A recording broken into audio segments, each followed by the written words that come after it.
You are locked in a stone cell beneath the greatest arena ever built. Above you, 50,000 Romans just watched your husband die fighting a lion. The crowd is leaving. The torches are dimming. Then you hear footsteps, heavy, deliberate, coming closer. A shadow fills your doorway. It's the gladiator who survived today's massacre. He's covered in blood that isn't his own. A guard unlocks your cell. The gladiator points at you. This isn't a scene from a horror movie. This was Tuesday in the Roman Empire. What I'm about to show you is the part of Roman history they don't teach in schools. The systematic state-sponsored nightmare that happened after the crowds went home. This isn't speculation. It's documented by Roman writers themselves, and the evidence is literally carved into the walls beneath the Colosseum. If you stay until the end, you'll never look at ancient Rome the same way again. Hollywood has been lying to you about gladiators for decades. Gladiator Spartacus. These films show you the blood and the combat, the honor and rebellion. What they don't show you is what happened in the hours after the games ended, when the public spectacle transformed into something far more sinister. I'm talking about a system so disturbing that modern historians created a new Latin term to describe it. Victoria Carnales, the carnal victory. Now, the Romans themselves never called it that, because to them it wasn't even remarkable enough to need a special name. It was just normal. Here's what we know for certain. Roman writers like Martial, Juvenal, and Seneca documented a world where conquered women were warehoused beneath arenas and distributed as prizes. Not metaphorically, literally handed out like rations to gladiators who performed well. The Roman state, the government itself, operated this system with the same bureaucratic efficiency they used to build aqueducts and roads. Think about that. The same civilization that gave us concrete and representative government also perfected the industrialization of sexual violence. Before we go deeper, I need you to do something. Look at the like button right now. If you believe hidden history deserves to be exposed, even when it's uncomfortable, hit that button and drop a comment telling me where in the world you're watching from. Because this story isn't just about Rome, it's about what empires do when no one's looking. Now, let's descend into the hypergame.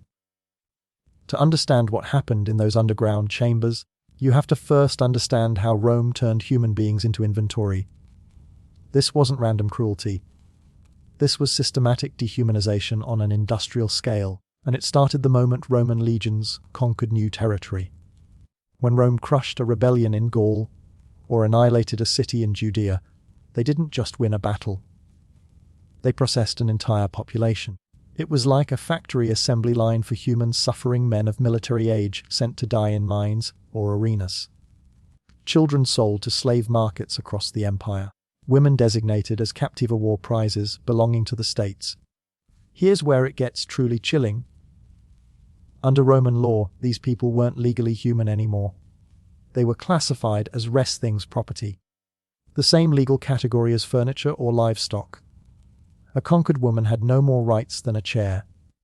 You could do anything to her, and it wasn't even technically a crime, because you can't commit a crime against an object. But Rome didn't just dehumanize people through law. They dehumanized them through spectacle. The games weren't just entertainment. They were political theater designed to psychologically dominate both the conquered and Rome's own citizens. When you watched a captured Germanic chieftain fight a lion, you weren't just seeing a man die. You were watching Rome demonstrate what happens to anyone who defies the empire. And during the midday lull, when the elite left for lunch, that's when things got truly sadistic. Historians call these fatal charades mythological reenactments, where condemned prisoners were forced to act out famous myths, except the deaths were real.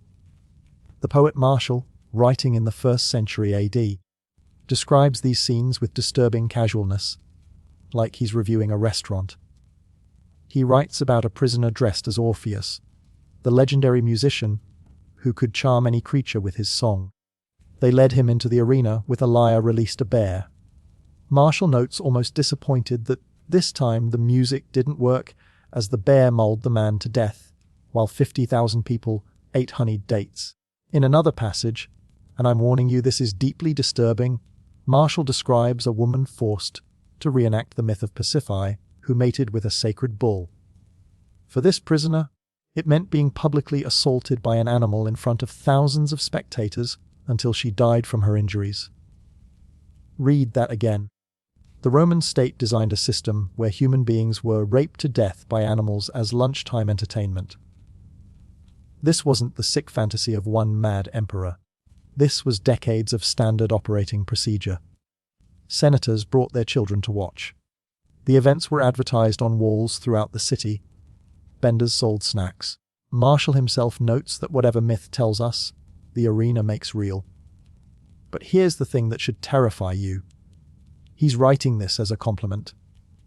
He's praising the efficiency of the system. This was the environment, this industrialized bureaucratic machinery of cruelty that also processed conquered women into the reward system for gladiators. Now, let's talk about the men who received these rewards. Gladiators existed in a bizarre contradiction that Rome never fully resolved.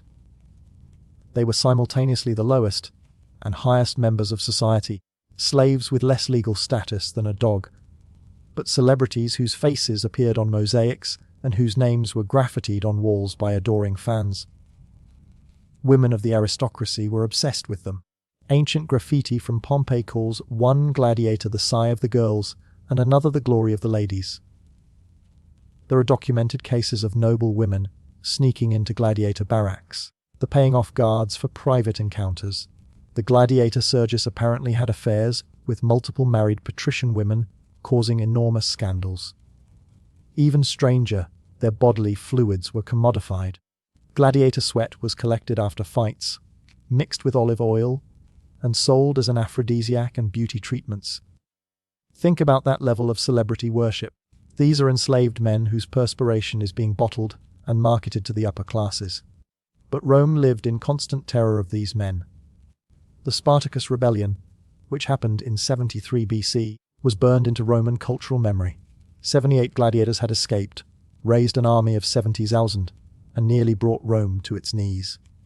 For 2 years, they humiliated legion after legion. When Rome finally crushed them, they crucified 6,000 survivors along the Iron Way. One body every 40 meters for 200 kilometers. A forest of crosses stretching from Rome to Capua. That trauma never left the Roman psyche.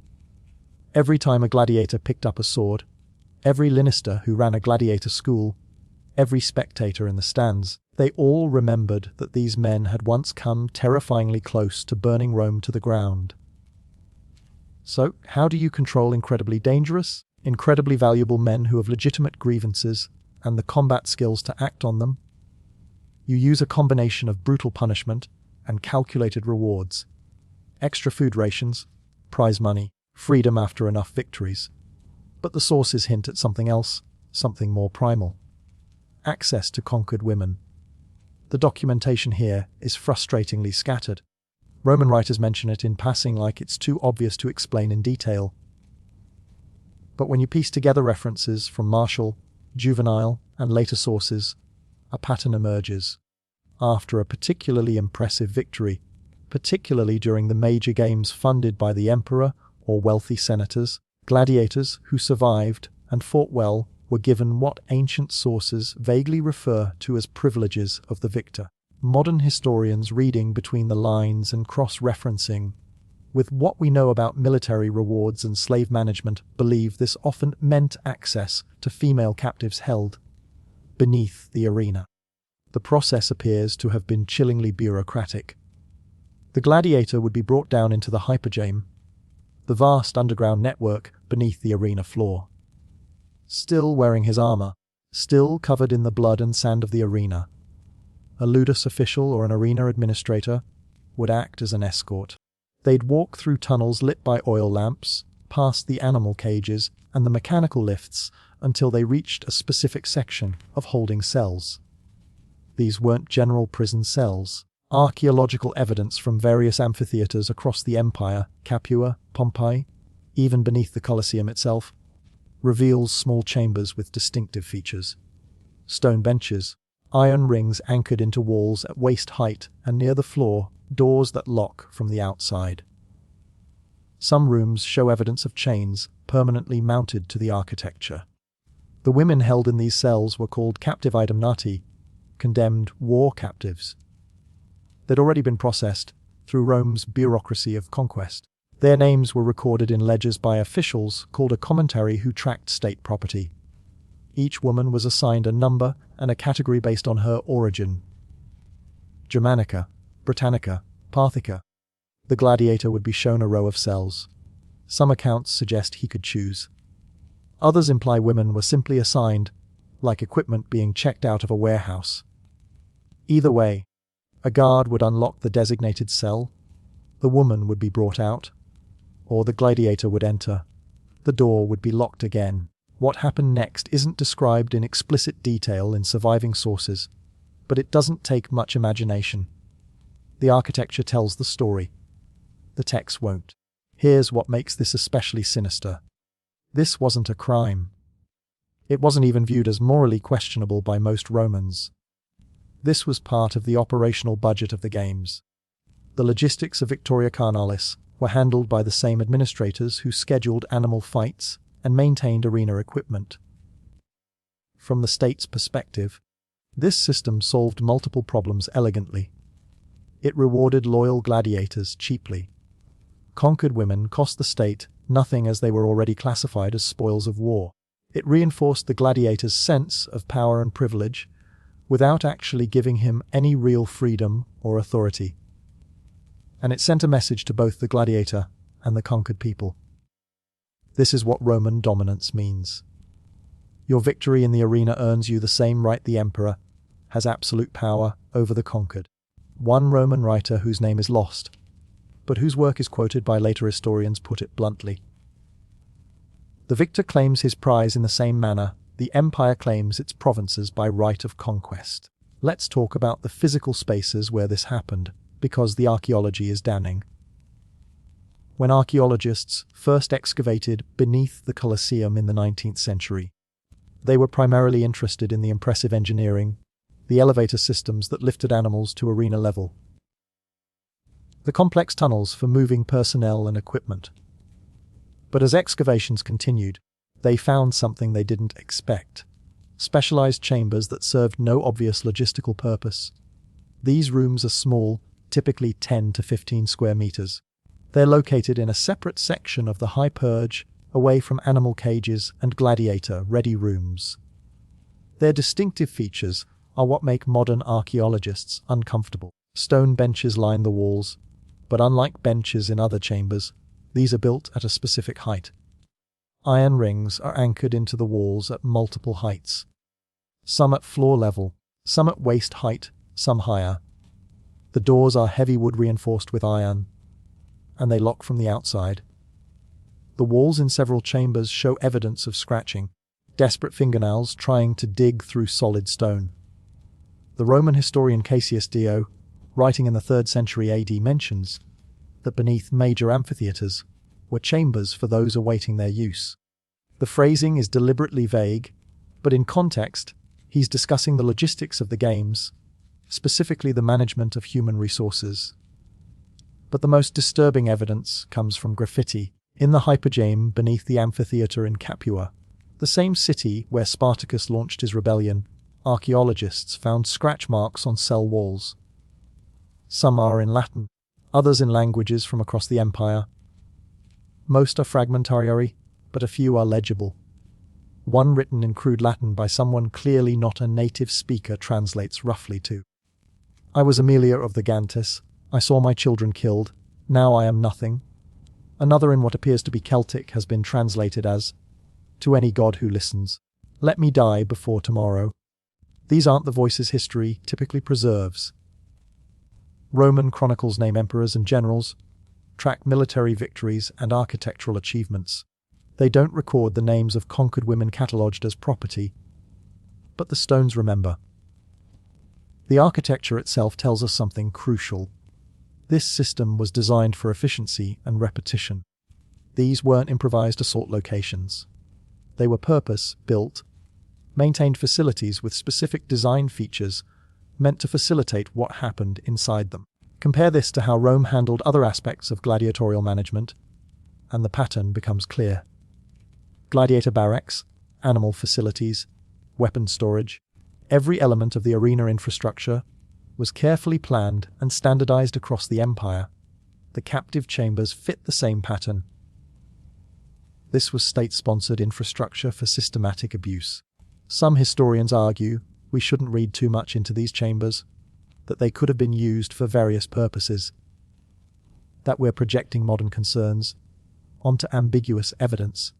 But when you combine the architecture with the literary references, the pattern of Roman military culture, and basic logic about how the system functioned, the picture becomes painfully clear. Now we have to confront the hardest part of this story. What this actually meant for the women trapped in this system. History is almost completely silent on their individual experiences. We don't have diaries. We don't have testimony. What we have are ledgers that list them as numbers and property inventories that describe them like livestock. Female Germanic approximately 20 years. Good health assigned to Colosseum holding. But we can reconstruct the nightmare from what we know about the conquest process. These women weren't random prisoners. They came from specific contexts of absolute trauma. When Rome conquered a region that resisted, say during the Dacian Wars or the suppression of the Britannic revolt led by Boudicca, the aftermath was methodical Roman military procedure dictated that after the final battle, the civilian population would be processed. Men of fighting age were killed or enslaved for hard labor. Children under a certain age were separated and sold to slave markets in the East, where they'd never see their homeland or families again. Women of childbearing age were designated as captive and transported in chains to holding facilities. For a woman in this situation, the journey to the arena was already a descent through multiple circles of hell. You'd watched your village burn. You'd seen your children torn from your arms, screaming. You'd been chained to dozens of other women and marched hundreds of miles to Rome. You'd been stripped, examined like livestock, assigned a number, and locked in a cell beneath the greatest monument to the civilization that destroyed it everything you knew. The waiting was its own form of torture. You could hear everything. The roar of the crowd above, as people you might have known, were executed in creative ways for entertainment. The screams of animals being slaughtered, the cheers when a gladiator delivered a particularly skillful killing blow, and you knew you'd never leave. There was no ransom system, no prisoner exchange. Rome didn't negotiate with the conquered. Your people back home, if they even survived, would never know what happened to you. You'd simply disappear into the machinery of empire. Then came the footsteps. The cell door opening, the choice being made, the door closing and locking again with you, on the wrong side of it, with a man who just spent the afternoon killing people for entertainment. Roman law provided no protection. You couldn't appeal to magistrates because legally you weren't a person. You couldn't even commit suicide. One of the few escapes Roman culture sometimes viewed with respect, because if you somehow managed it, you'd be depriving the state of its property, and your body would still be used just differently. This was psychological warfare on a civilizational scale. The humiliation of conquered women wasn't a side effect of Roman military policy. It was a deliberate strategy. The goal was to break the spirit of resistance so thoroughly that future generations wouldn't even dare to think about defying Rome. Ancient sources make this explicit. After crushing the Jewish revolt in 70 AD, the historian Josephus records that Romans deliberately took Jewish women to be distributed among the legions and the games, specifically to demonstrate to survivors that not only had they lost their sovereignty, but they'd lost any ability to protect their families. The message was clear. Resist Rome, and this is what happens to your daughters. But occasionally this system broke in unexpected ways. For all its industrialized cruelty, Rome was obsessed with maintaining certain fictions about itself. The empire saw itself as bringing civilization and order to the barbarian world. This self-image required that some horrors remain hidden, which brings us to an event that forced the system into uncomfortable visibility. Female gladiators. On extremely rare occasions, women fought in the arena itself. Ancient sources are conflicted about who these women were. Some were clearly slaves forced to fight, but others appear to have been noble women who, in a culture that gave women almost no agency, saw the arena as a perverse form of power and celebrity. The very existence of gladiatresses scandalized Rome's elite. The satist Juvenal wrote with dripping contempt about aristocratic women who trained with gladiator weapons, writing, "What sense of shame can be found in a woman who wears a helmet?" In 200 AD, Emperor Septimius Seus attended games in Antioch that featured female fighters. According to the historian Cassius Dio, who was present, something unexpected happened. The Greek audience reacted with shock and discomfort, treating the fights with the solemnity they'd give male gladiators. But the Roman spectators, they jeered, shouted sexual comments, and treated the entire event as an obscene joke. The female fighters weren't seen as warriors. They were seen as a sexual spectacle, accidentally placed in a venue meant for death combat. Sais was reportedly mortified, not by the violence itself, but by how crudely his fellow Romans reacted. The dignity of the games, his propaganda tool, was being undermined by the audience's inability to separate violence from sex when women were involved. So, he banned women from fighting in the arena entirely. Think about what this tells us. The problem wasn't protecting women from violence. Female captivity was still being held in chambers beneath this very arena. The problem was that the violence had become too visible, too public in a way that made Rome's self-image uncomfortable. The emperor was fine with the abuse. He just wanted it to happen in the shadows where it belonged. The abuse didn't stop after Cyrus's ban. It just returned to the darkness of the hypergame, where it had always primarily operated. Anyway, here's what should truly disturb you. This system didn't end with some moral awakening. The games continued for centuries, even after Rome officially converted to Christianity in the 4th century AD. The gladiatorial games persisted for decades. The last recorded gladiatorial combat happened in 404 AD, when a monk named Telemachus jumped into the arena to stop a fight, and was torn apart by an outraged crowd. Only then did Emperor Honorius permanently ban gladiatorial combat. But even that didn't end the system of captivity beneath the arenas. The infrastructure remained. The practice of taking war captives remained standard military procedure throughout the Byzantine period. The system eventually faded not because of moral progress, but because the Roman Empire itself collapsed. The machinery of conquest stopped. So the supply of captives dried up. The institution died from lack of resources, not from ethical evolution. Today, when tourists visit the Colosseum, they take selfies in front of magnificent arches and marvel at ancient engineering. Tour guides talk about gladiatorial combat and animal hunts. Most never mention what happened in the chambers below. The stones are still there. Those rings bolted into the walls haven't rusted away. The scratch marks from desperate fingernails are still preserved beneath centuries of dust. The ledgers that recorded human beings as inventory items are stored in Vatican archives and museums across Europe, available to anyone who wants to read them. We're not talking about a few isolated incidents. This was policy. This was infrastructure. This was normal. The Colosseum stands as a monument to what empire actually means. Not just the grand architecture and military victories we celebrate, but the industrialized horror required to maintain absolute power. Every stone in that arena was bought with more than money. It was bought with lives deliberately destroyed in the most systematic ways humans have ever devised. The spectacle on the sand was only the half of it that Rome wanted you to see. The other half happened in those chambers, beneath your feet in the moments after the crowd's roar faded into silence. Those voices, the ones that weren't supposed to be preserved, the ones Roman chroniclers didn't think worth recording, are still there in those walls if you're willing to listen. And that's the story they don't teach in history class.